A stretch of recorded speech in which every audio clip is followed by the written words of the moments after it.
everybody. Eureka John with Crypto Sapiens. Back here at the Restricted Intelligence Summit here in Austin. It's a side event of South by Southwest, focusing on AI, and I'm finding specifically Morpheus. And Morpheus is some rails in which AI projects can be built upon that is decentralized. Is that about right? Yeah. Okay. Yeah. All right. Okay. So Ryan Condron was one of the speakers here, and I'll let him introduce himself and his project and basically what they're trying to accomplish here in this space. So thanks for coming on. Yeah, thanks for having me. So we're working on a project called Morpheus, which is a decentralized AI network. So we are building the nodes that will channel the peer-to-peer compute essentially for interacting with different AI models. Okay. You guys aren't building the AI models themselves, right? You're building the platform in which the AI models will sit upon? So yes, so we do have a kind of a initial default AI model that comes packaged with the Morpheus node, but you can run any AI model behind it. You can do any type of AI compute, whether it be video or images or audio. And really the key of the Morpheus network is tying in that peer-to-peer interface with a smart contract element for linking providers, models, agents all together. Okay. All right. So the network, the platform would that basically be the equivalent of the infrastructure, the highway, and that the taxpayers pay for? But in this essence, it'd be the node providers that are creating that structure. And then there's entities like companies or even people that want to build their own, even for-profit AI models that can use that infrastructure and plug into it. That's completely decentralized, right? Yep. So the way I like to envision it is Morpheus is essentially building a spider web, and AI agents are essentially the spiders that can crawl this web. Okay. So we need to have this interconnectivity of all these different types of models and blockchain networks. So then when we start deploying really smart agents on our behalf, they can jump from chain to chain, model to model. They can do whatever they need to do to accomplish whatever task they were trained for. Okay, so it's a decentralized computing network that is the web in which different AI projects, and what you're saying is illustrating as the spiders can jump on and go all between different blockchains and projects and things like that in a decentralized fashion. Okay. Yep. So how important is it for AI to be decentralized? It depends how powerful it is. Okay. So if I have an AI model that literally just gives me recipes for blueberry muffins, then no one cares. Okay. But if I have an AI model that can, teach me that, maybe some facts or some truths about the world that some government wants to censor, then that would be considered a powerful AI model. Okay. And that would, need to be decentralized so it doesn't get censored. Okay. All right. So Lumerin, you have it on your t-shirt. Where does this fit in here? So Lumerin is a decentralized web3 routing system that my team has been building for the past 2 or 3 years. All right. Our main focus for the past couple of years has been working with Bitcoin hashpower. Okay. So our general mantra is freedom of access. So by providing web3 data routing, we can take any data stream and allow completely decentralized anonymous access to that data stream. Okay. So that's a lot to unpack in a very short sentence. Salad right there, I realize that. But essentially what we started seeing in the Bitcoin mining space is a lot of walls started going up where governments were wanting a process called KYC AML around all the different exchanges. And even when you go to buy mining hardware, you have to go through KYC AML now. Okay. So actually acquiring Bitcoin became a walled garden. So it's not freely acquirable by anybody. If someone wants to buy Bitcoin in bulk, there's very few ways anymore in this world to do it anonymously in a decentralized fashion. Okay, so if somebody wanted to buy an ASIC, and an ASIC is the computer that mines Bitcoin, they have to do KYC AML, stands for Know Your Customer, Anti-Money Laundering Protocol, in which you have to show your ID, take a picture with it, show your utility bill and all that stuff. you have to do all that just to buy the equipment? So for the latest and greatest equipment that's actually able to mine a decent amount of Bitcoin, and when I say decent amount, I'm talking maybe $10 a day worth of Bitcoin, right? So that at that level, so like Bitmain, for example, or WhatsMiner, they do require KYC AML processes in order to buy the equipment. That's insane. Okay. And so a lot of that type of access to that equipment, or what you're saying here, the platforms in order to do this on, and the data access, right? Yep. Is centralized, has some kind of centralized choke point. Or it's being gatekept. It's being gatekept. And that's what we're finding out is, and this was the pattern that we're seeing, is with something that is considered risky or incredibly high value, somewhere along the line of its evolution, it will start being gatekept by a powerful entity or a powerful government. And we just started realizing that this is happening to Bitcoin. Sure. So we came up with the Lumerin pattern, which is decentralizing data routes based on smart contracts, so that you can take any type of data and you can stream it from peer to peer based on a smart contract engagement. So it stays completely anonymous, completely decentralized, and you can monetize the data routes. Okay. So that's where we started building out a decentralized hashpower marketplace where you could buy and sell Bitcoin hash power in a completely decentralized, anonymous way. Okay. So that was a long way of getting around to your question. So when I started talking to David and some of the Morpheus team of what they were trying to build, we realized that it was the same exact pattern. It was you have a very valuable source of data that you need to provide freedom of access to, and that's what we specialize in at Lumerin. So we adopted the Lumerin pattern for the Morpheus architecture.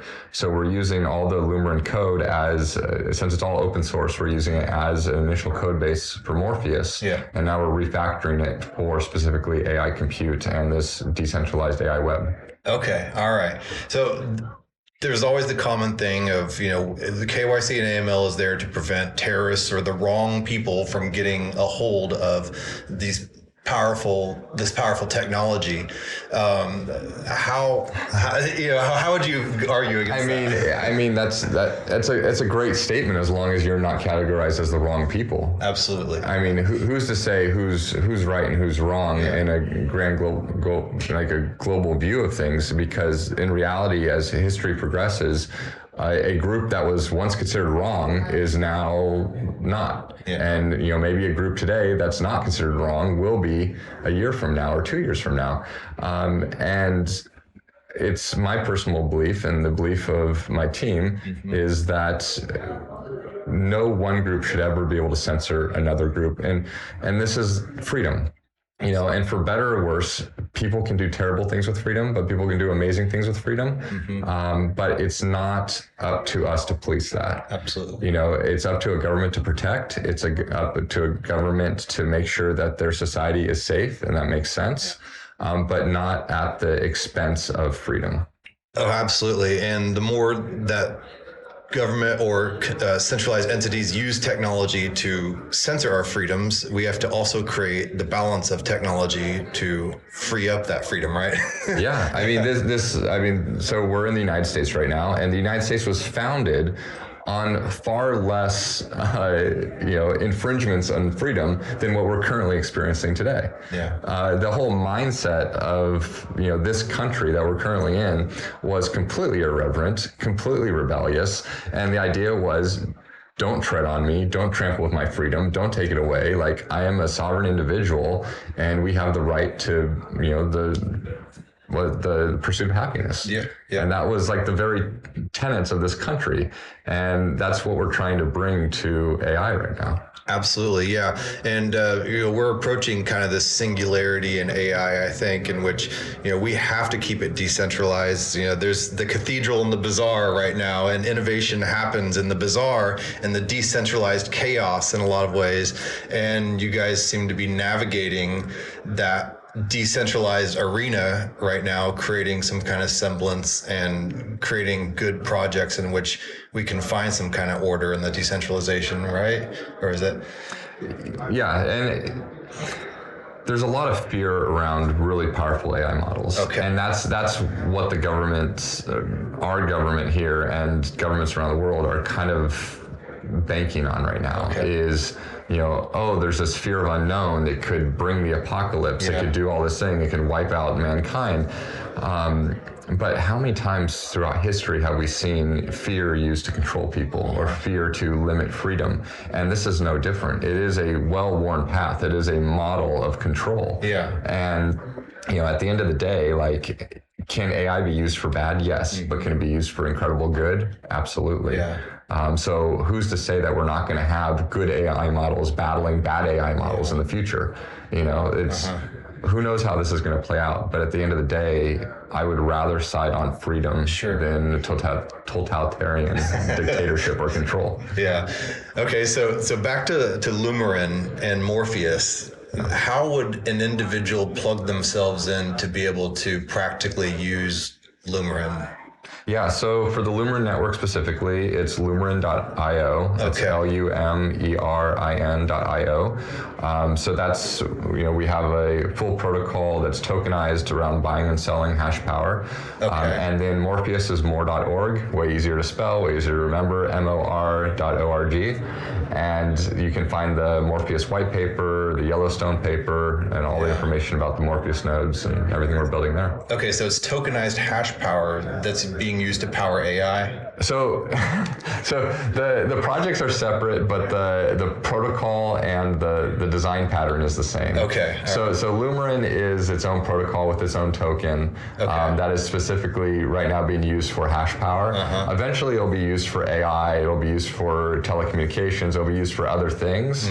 Morpheus is a completely other project that we're actually repurposing a lot of code from Lumerin for Morpheus. I see. All right. So since it's all open source, we're bootstrapping Morpheus because it agrees with all of our beliefs and general principles, and we see it as something that's incredibly important. Okay, so anybody could run a Lumerin node and contribute to that network in which they would earn, the token, and that's basically how networks work, right? Anybody who contributes to the network, through their contribution, that's how they earn their income in a way, right? So different networks. So a lot of proof of stake networks work like that. Proof of work networks, you would use some type of mining apparatus in order to secure the network.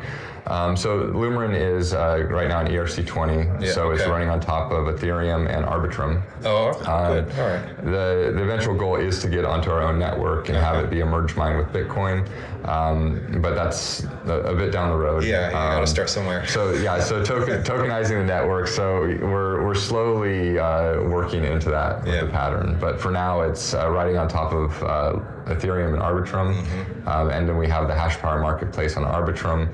And then reusing all the infrastructure and the proxy and the wallet as a basis for the Morpheus project. Okay, and because it's a protocol, anybody can participate and spin up their own node. Exactly. How high of a technical level does somebody need to be to spin up a node? Well, so that's why we took so long to. So like for Lumerin, we spent about 2.5 years writing the initial release. Okay. And it's the Lumerin node is literally you download it, you double click install it, and it's there and it's working, right? It has a beautiful interface, all the wallet features, marketplace, buyer, seller, proxy nodes, and everything are all baked in. It was a complete, we shipped the whole product all at once. Morpheus is actually going to benefit from that because we had a complete product from A to Z that we're refactoring then for Morpheus. So within 90 days, we should have a fully, A to Z installable for Morpheus where you can download it at more.org, run it, and it will be a completely peer-to-peer decentralized AI system. Like anybody's desktop, or is there special compute requirements? Anybody's desktop. It'll be initially built in Electron, but we're already talking to some teams to port it over into native Apple and Android apps. Because it is a fully decentralized system where the models are actually running on remote compute, you could essentially run it off of a phone or really any type of device. Yeah. It's a very lightweight system. Wow, you heard it from the source, the open source, literally. So yeah, so say once more again where they can find access to all this. Yeah, so Lumerin is lumerin.io.